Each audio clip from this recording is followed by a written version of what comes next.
Hello everyone, welcome to zero velocity. हम जुड़ चुके हैं हाउ टू डू ग्राफ के एक और सेशन में, जहां पर ये सेशन काफी इंटरेस्टिंग है क्योंकि हम लोग डिस्कस करने वाले हैं y equals to box x, मतलब ग्रेटेस्ट इंटीजर फंक्शन के बारे में, जिसका ग्राफ अपने आप में ही एक अलग ही आप कैरिस्मेटिक व्यूज रखते हैं।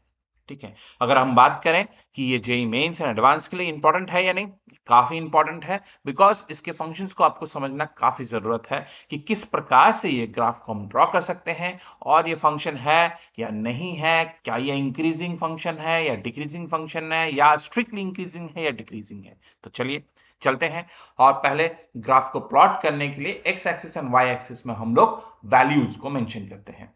तो चलिए, यहां पे आपके पास y एक्सिस है, यहां पे x एक्सिस है, ये negative y axis, negative x axis, और जहां पर ये एक्सिस इंटरसेक्ट करते हैं उसे हम कहते हैं पॉइंट ऑफ ऑरिजिन। यहां पे हम लोग यहां पे O से डिनोट किए हैं।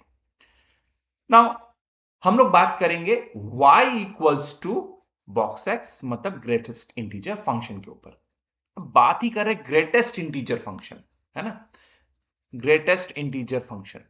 तो जीआईएफ के लिए अगर बात करेंगे तो उसमें हमें प्लॉटिंग समझना पड़ेगा, मगर पहले हम लोग वैल्यूज को समझते हैं। What is integer? अगर मैं यहां पे रखता हूं 2, क्या ये इंटीजर है? यस, ये इंटीजर है। पर अगर यहां पे लिखता हूं 2.37, तो ये है आपका इंटीग्रल पार्ट इस नंबर का, और 0.37 ये जो पार्ट है ये आपका फ्रैक्शनल पार्ट है, फ्रैक्शनल पार्ट। सो जब भी हम लोग बात कर रहे हैं 2.37, तो हमेशा वैल्यू कौन सा कंसीडर होगा? Which is the integer here? Greatest integer क्या है? कौन सा बड़ा इंटीजर है? आप बताएंगे 2, जो कि लेफ्ट हैंड साइड की तरफ होगा। अगर यहीं पे अगर मैं बात करूं -2.37, तो -2.37 जो है ये कहीं ना कहीं ये 2 की तरफ, -2 की तरफ चल रहा है, मगर ये कौन सा इंटीजर पार करके आया है? क्योंकि आप लेफ्ट से राइट की तरफ जाएंगे, कौन सा इंटीजर पार करके आया है? आप बताएंगे -3 को पार करके आया है। सो -3 क्रॉस कर चुका है बोल के हम इसके कंसीडर करेंगे। अब बताएंगे ऐसे क्यों? बिकॉज हम लोग हमेशा movement left to right consider करते हैं, है ना। लेफ्ट टू राइट कंसीडर करने के कारण ही हम लोग मूवमेंट को ऐसे समझेंगे। तो चलिए थोड़ा सा प्लॉटिंग समझ लें तब और अच्छी तरह से। देन एक बहुत ही अच्छा स्टेप्स हम लोग देखने वाले हैं, बहुत ही अच्छी तरीके से ऐसा स्टेप देखेंगे जो कि आपके ग्राफ को बनाने की स्पीड को बढ़ा देगा, है ना। तब आपको वैल्यू ज्यादा पुट करने की जरूरत नहीं होगी इस ग्राफ के लिए। चलिए, तो यहां पे हम लोग कुछ ग्राफ के वैल्यूज को देके समझते हैं कि ये ग्राफ कैसे होगी, मगर हम लोग इस ग्राफ के प्लॉटिंग से हम लोग वैल्यू पुट नहीं करने वाले हैं। तो चलिए देखते हैं। -2.37 जैसे कि अभी हमने लिया था, तो ये क्या देगी ना, -3। क्यों? क्योंकि हम लोग लेफ्ट से राइट की तरफ मूव कर रहे हैं, और कौन सा इंटीजर हमने क्रॉस करके आए हैं इसे पाने के लिए? -2.37 को हम लोग -3 क्रॉस करके आए हैं। अच्छा, -1.5, 1.5 की अगर बात करें तो -2 क्रॉस करके आ गए। -0.5 तो -1 क्रॉस करके आ गए हैं। अच्छा, -0.67, तब भी हमने जीरो को अभी टच नहीं किया, है ना। अभी हम किसको क्रॉस करके आए? -1 को ही क्रॉस करके आए हैं। अगर जीरो जाएंगे तो जीरो मिलेगा। अच्छा, 0.17 करेंगे तो किसे क्रॉस कर गए? आप बताएंगे आपने जीरो को क्रॉस किया है, मतलब हमें जीरो ही एज ए इंटीजर मिलेगा, ग्रेटेस्ट इंटीजर। 1.27 तो 1 को मिलने वाला है। अगर मैं यहां पे बात करूं कि 1.97, तो ग्रेटेस्ट इंटीजर किसको क्रॉस किया है? 1 को क्रॉस किया है, तो 1 मिल रहा है। एंड सो ऑन, ऐसे करके आप वैल्यू को प्लॉट पुट कर सकते हैं, एंड देन प्लॉटिंग से आप वैल्यू को देख सकते हैं। मगर सबसे इजीएस्ट तरीका जो होगा वो हम लोग यहाँ पे डिस्कस करेंगे। मगर यहाँ पे अगर आपने वैल्यू को देखा है तो इसको ध्यान से देखते रहिए कि कई सारे ऐसे वैल्यूज मिल रहे हैं हमें, जिसके लिए हमें एक ही इंटीजर मिलता जा रहा है। ठीक है, तो चलिए इसको हम लोग समझते हैं। ये y x axis, -x axis, -y axis, हम लोग क्या करेंगे? यहां पे कुछ वैल्यूज को पुट करेंगे जो इंटीजर्स हैं। ठीक है, ऐसे करके हम लोग पुट करेंगे।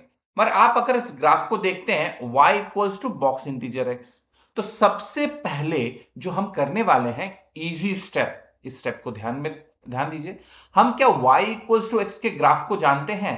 Yes, we know the graph. तो चलिए ग्राफ को प्लॉट करते हैं। हम लोग इस ग्राफ को प्लॉट करते हैं। तो प्लॉट करेंगे तो कैसे होगा? y इक्वल्स टू एक्स, मतलब कि ये ओरिजिन से पास कर रही है, y इक्वल्स टू एक्स, और इसका ग्राफ कुछ इस प्रकार से होगा, हो जाएगा। अब हम लोग यहाँ पे कुछ इंटीजर्स को हम लोग यहाँ पे मेंशन करते हैं, ठीक है। इसको बहुत अच्छी तरह से बनाने के लिए ही हमने अभी प्लॉटिंग नहीं किया, क्योंकि हमारे पास हम लोग ग्राफ से नहीं, ओपन मतलब कि फ्री हैंडली हम लोग इसको ड्रॉ कर रहे हैं।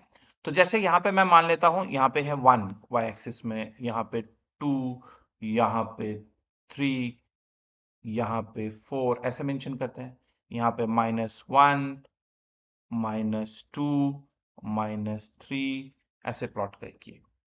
तो हम क्या करेंगे, ये y एक्सिस जो इंटीजर दे रहा है उससे ऐसे करते हुए एक एक लाइंस ऐसे के स्ट्रेट लाइन ड्रॉ कर देंगे जो कि ग्राफ को कट कर रही है। ओके, अब ये तो इजी है आपके लिए, ये वाला पार्ट इजी रहेगा। जैसे कि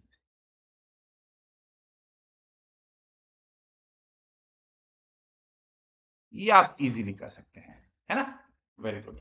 जैसे ये कंप्लीट होता है, हम क्या करेंगे, जहां पर ये कनेक्शंस, ये जो इंटरसेक्शन हुआ है जिस पॉइंट पे, उस पॉइंट से हम लोग एक्स एक्सिस की तरफ एक लाइन खींच देंगे और यहां पे मेंशन करेंगे -1, ठीक है। यहां पे इंटरसेक्शन हुआ है, देखिए इस पॉइंट पे, तो यहां से हम लोग डॉट डॉट करते हुए एक और लाइन खींच दिए, यहां पे हो गया -2। यहाँ पे इंटरसेक्शन हुआ है -3 के संग, तो -3 के संग y एक्सिस में कहाँ पे, x एक्सिस में कहाँ पे कट करेगी, तो यहाँ पे मैंने मेंशन किया -3। ठीक इसी प्रकार 1 यहाँ पे जा रहा है, तो यहाँ पे इंटरसेक्शन हुआ है, यहाँ से हम लोग इसको ड्रॉप कर देते हैं, तो ये हो गया 1। यहाँ पे इंटरसेक्शन हुआ है, यहाँ से ड्रॉप कर देते हैं, यहाँ पे हो गया 2। यहाँ पे इंटरसेक्शन हुआ है 3 का, तो यहाँ से हम लोग ड्रॉप करेंगे 3, है ना। यहाँ पे हुआ है 4 का इंटरसेक्शन, तो यहाँ से हम लोग 4 को ड्रॉप कर देते हैं, यहाँ पे हो गया 4।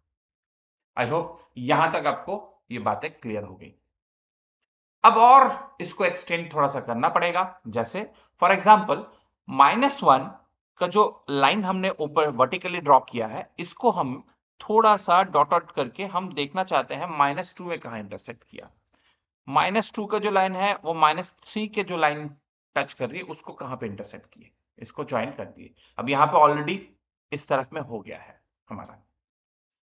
अब हम क्या करेंगे, अब हम देखेंगे कि अब हम एक दूसरा कलर लेते हैं पहले, ताकि आपके लिए विजुअलाइज हो सके। अब आप बता रहे, देखिए -3 में ये वाला पोर्शन है, यहां से हम एक स्ट्रेट लाइन देंगे जहां पे जिस पोर्शन में X axis and Y axis intersect कर रही है, यहां पे इसको ओपन कर देंगे। अगेन यहाँ पे हम लोग पॉइंट ऑफ इंटरसेक्शन से एक स्ट्रेट लाइन, यहाँ पे ओपन, अगेन यहाँ पे टच करके यहाँ पे एक स्ट्रेट लाइन, यहाँ पे ओपन, यहाँ पे 0 ऑलरेडी है, यहाँ पे डार्क करके 1 में ओपन, यहाँ पे कट की है, ये जा रहे हैं 2 में ओपन,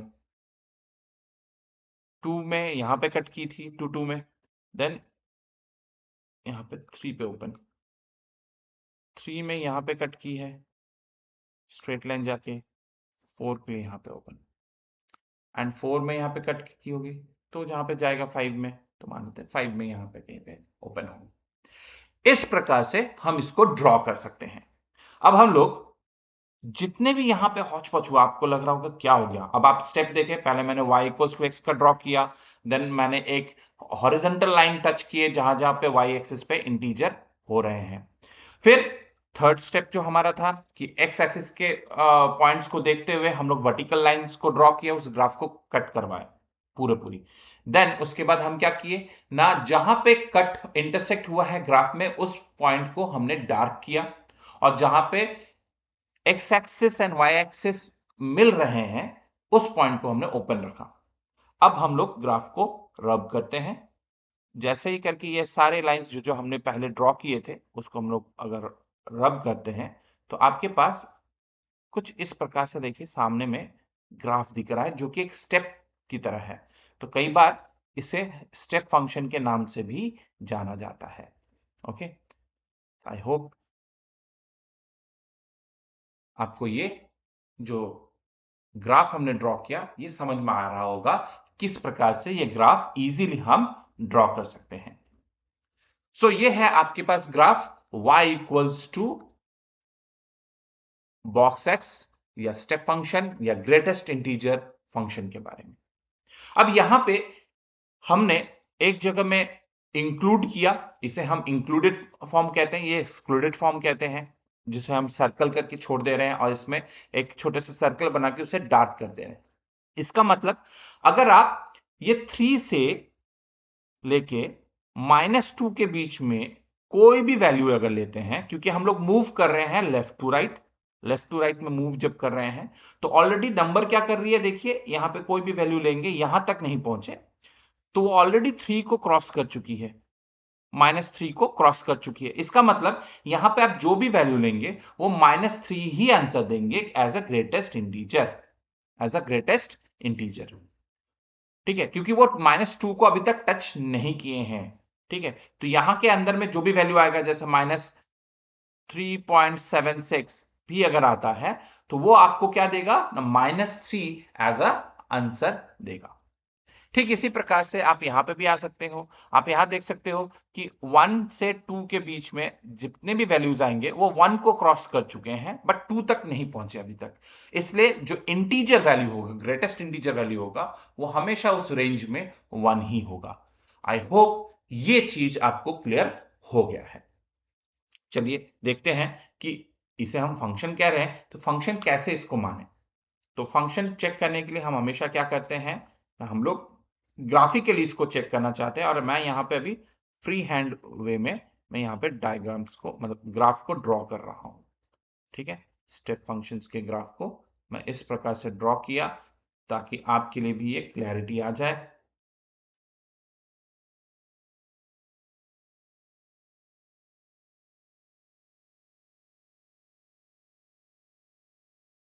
तो मान लेते हैं इस प्रकार से हमारे स्टेप फंक्शंस जा रहे हैं।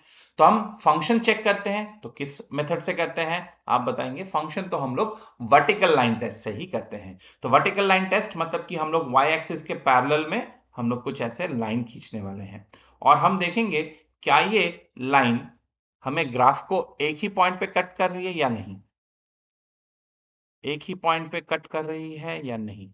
आप बताएंगे हाँ, इस ग्राफ को ये हमेशा एक ही पॉइंट पे कट कर रही है। अब आप बताएंगे सर यहां पे तो ऑलरेडी ये इस पॉइंट पे भी कट की, इस पॉइंट पे भी कट की। तो आपको बता दें ये इंक्लूडेड फॉर्म था, ये एक्सक्लूडेड मतलब ये पॉइंट को हम ले ही नहीं रहे हैं, कंसीडर नहीं कर रहे हैं, तो ये ग्राफ को एक ही पॉइंट पे कट कर रही है। हेंस हम कह सकते हैं y equals to box x is a greatest integer function, is a function, ये एक फंक्शन है। अच्छा, अगर ये फंक्शन है तो ये किस प्रकार का फंक्शन है, आई मीन टू से कि ये क्या वन वन फंक्शन है या ये मेनी वन फंक्शन है ना, ये आपको हमें पता करना है। और इसके लिए हम कैसे चेक करते हैं, हम हॉरिजॉन्टल लाइन टेस्ट देखते हैं जो कि ऐसे पास होगी। अब हॉरिजॉन्टल लाइन टेस्ट जब भी देखेंगे तो ये कहीं ना कहीं लाइन को एक पॉइंट पे नहीं मेनी पॉइंट पे कट की जा रही है, देखिए मेनी पॉइंट पे कट कर रही है। हेंस हम ये कह सकते हैं it is a y equals to box x is a many one function. और इस चीज को आप भी वैल्यू अभी आप देख चुके हैं, जब हम लोग प्लॉट कर रहे थे तो कुछ ऐसे वैल्यूज आ रहे थे कई जिसके लिए हमें एक ही आउटपुट मिल रहा था। हेंस हम ये कह सकते हैं it's a many one function. Okay, चलिए अब हम लोग इसको समझते हैं, इसके मोनोटोनिसिटी कि ये इंक्रीजिंग फंक्शन है या डिक्रीजिंग फंक्शन है या ये स्ट्रिक्टली इंक्रीजिंग फंक्शन है या स्ट्रिक्टली डिक्रीजिंग फंक्शन है। ऐसे इसको हम लोग समझने की कोशिश करते हैं। तो चलिए एक चीज को देखें, तो इसको हम लोग अगर ग्राफिकली विजुलाइज करना चाहें हम कैसे करेंगे। हम पहले यहाँ पे कुछ वैल्यूज लेंगे, पॉइंट्स लेंगे, जैसे कि आप कह सकते हैं यहाँ पे हमने x1 एक पॉइंट लिया, यहां पे x2 एक पॉइंट लिया, यहां पे कट करने वाले x3 लिया, यहां पे x4, यहां पे x5, ऐसे कुछ पॉइंट्स हमने ले लिया। चलिए x6। अब इन हर पॉइंट पे मुझे एक एक मिल रहा है वैल्यूज, जैसे f ऑफ x1 है ना, इस पॉइंट पे क्या मिलेगा मुझे, इस पॉइंट पे, सॉरी, इस पॉइंट पे मुझे मिलने वाला है f ऑफ x2, इस पॉइंट पे क्या मिलेगा f ऑफ x3, इस पॉइंट पे मिलने वाला है f ऑफ x4, यहां पे मुझे मिलने वाला है f ऑफ x5, यहां पे मिलेगा f ऑफ x6। सो हम लेफ्ट टू राइट मूव करते हैं और लेफ्ट टू राइट में हम x1, x3, x4, x5 and x6 इनके बीच में क्या रिलेशन है, लेफ्ट टू राइट मूव करेंगे तो ये इंक्रीजिंग ऑर्डर में है हमेशा ये नंबर्स। अब इनके कॉरस्पॉन्डिंग जो हमारे फंक्शन मतलब वैल्यू मिले हैं y के, वो क्या है, f of x1, f of x2। अच्छा, f of x1, f of x2 में क्या वैल्यू मिला, नहीं दोनों ही इक्वल दे रहे हैं, एक ही वैल्यू दे रहे हैं, है ना, ग्रेटेस्ट इंटीजर है, एक ही लाइन में है, तो ये दोनों एक ही वैल्यू देंगे, ये दोनों इक्वल है। f ऑफ x3, आप बताएंगे f ऑफ x3 तो ग्रेटर देन है, क्योंकि ये यहां पे है, ये ग्रेटर देन है f ऑफ x1 या x2 में, है ना, क्योंकि आप यहां पे देखिए, यहां पे ये y जो मिलेगा ये तो सेम मिलेगा, यहां पे जो मिलेगा वो सेम मिलेगा, है ना, and f of x4, x3 दोनों सेम है। ठीक इसी प्रकार से आगे जाएंगे तो f of x5 is greater than f of x3 and x4, उनसे बड़ा है, ठीक ना, और दोनों सेम है उधर पे, तो f of x5 and f of x6 ये दोनों भी इक्वल है। तो कहीं ना कहीं आपको ये मिल रहा है कि ये इंक्रीजिंग हमेशा नहीं है, कुछ ऐसे पॉइंट्स हैं जहां पर हमेशा इक्वल हो रहे हैं, फिर इंक्रीज कर रहे हैं, फिर इक्वल हो रहे हैं, फिर इंक्रीज कर रहे हैं, तो इसका मतलब ये स्ट्रिक्टली इंक्रीजिंग फंक्शन नहीं है, मगर ये इंक्रीजिंग फंक्शन है, क्योंकि इंक्रीज तो कर रहे हैं मगर हर पॉइंट पे इंक्रीज नहीं कर रहे हैं, तो इट्स अ इंक्रीजिंग फंक्शन, है ना।